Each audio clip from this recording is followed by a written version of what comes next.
So one of the things I learnt about when I was going through therapy is how linked all my thoughts and feelings and behaviour were.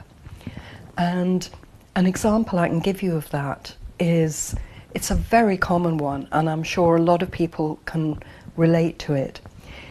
So the situation is, if you see somebody walking along the road and you know them and you might wave to them or say hi, and they walk on past, how you would deal with that.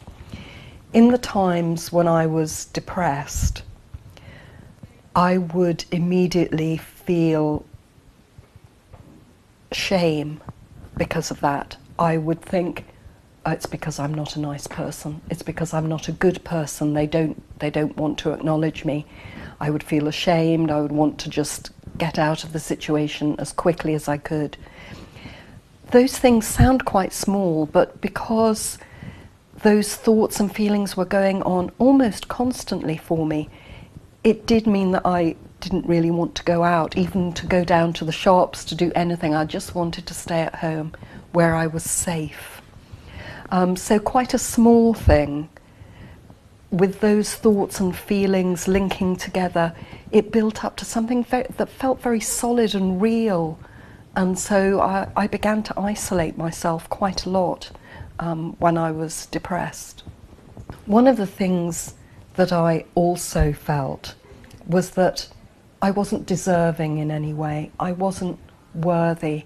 My self-esteem was quite poor, and I felt that I didn't deserve anything, even the things that we all need to survive.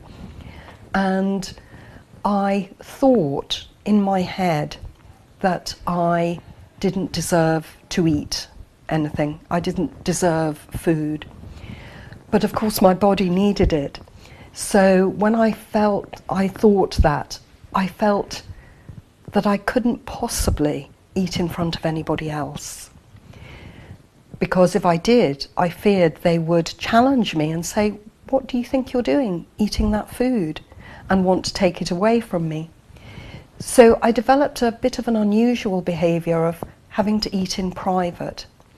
I ate because my body needed me to eat, but I didn't dare do it in front of anyone else. So I had rather unusual behaviours of keeping stores of food in the back of my car or in cupboards, and going and eating a lot because my body told me I needed to eat, but then feeling terribly ashamed because I knew I wasn't supposed to eat because I wasn't good enough to eat.